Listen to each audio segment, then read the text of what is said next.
Julie Clift on ABC Gold Coast. 6 minutes past 4, an hour later if you're in New South Wales. Well, Gold Coast City Council's Transport and Infrastructure Committee has recommended today the sale or disposal of the controversial Yatala Gold Coast lights built for the 2018 Commonwealth Games and the currently mothballed fern sculptures that were originally destined for Surfers Paradise. The committee has recommended that they be sold or disposed of in consultation with the artist rather than going on display. Both sculptures have been the subject of long-running criticism, and yesterday police revealed they turned off the Yatala Lights as a deterrent to hoons who were using them to feature on burnouts on social media. We heard from member for Coomera Michael Crandon yesterday, who said the Yatala Lights should be dumped. Hello again. Hello again. How are you, Julie? I'm all right. Council seems to have listened to you. What do you think? Oh, well, hey, listen, let's not count our chickens before they hatch. What will your constituents make of this, do you think? Oh, well, it's interesting because about 3 hours ago, unbeknownst to me, this announcement that's now come through, we put something up on Facebook to basically get some feedback from our constituents, and I haven't had a chance to read through all of that yet, so that'll be interesting. I think I've had about 130 views or something like that at this stage of the game, just a couple of hours into it.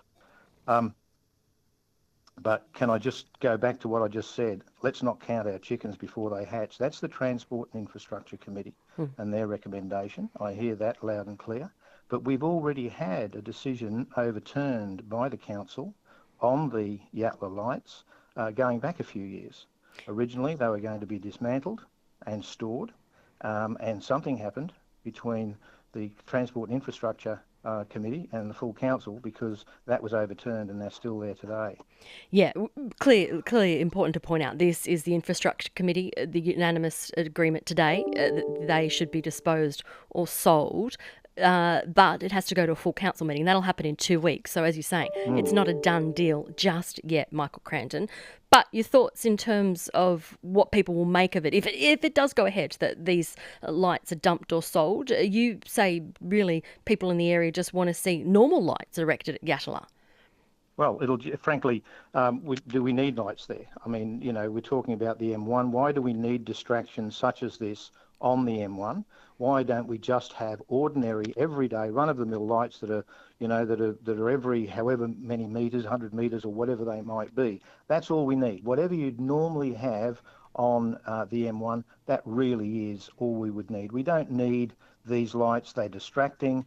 We discussed yesterday the police obviously realising that the hoons are just going to town there. That's a dangerous issue in itself, with hoons, doing wheelies and all sorts of things. So let's just get rid of them, put them behind us. A couple of years from now, it'll all be forgotten. And put them where? Dump or sell them? I don't care. It's not my problem. It's not the people of the Northern Gold Coast problem. If they can turn them into cash, great. That's a benefit to the community of the Gold Coast because obviously it's ratepayers' money that is going to be spent pulling them down. It's ratepayers' money if they ended up storing them, that would be storing them. If they can turn them into money somehow, that'd be great news. But we don't need them on the Northern Gold Coast, and we're certainly not going to miss them. What of Council's future art commissioning for Council? They have tightened up the process, but do they need to further refine this? Do they need to take a look at what they're doing in terms of art commissioning?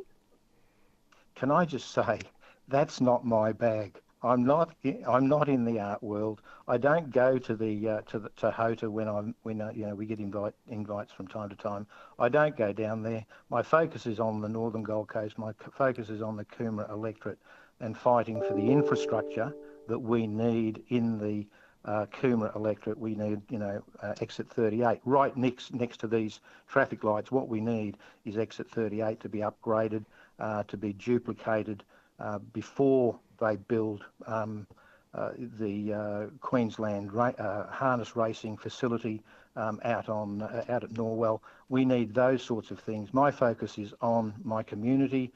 I'll let the art world sort out what the art world wants to do. Michael Crandon, Coomera MP, thanks for joining me this afternoon. Good talking to you, Julie. Bye-bye.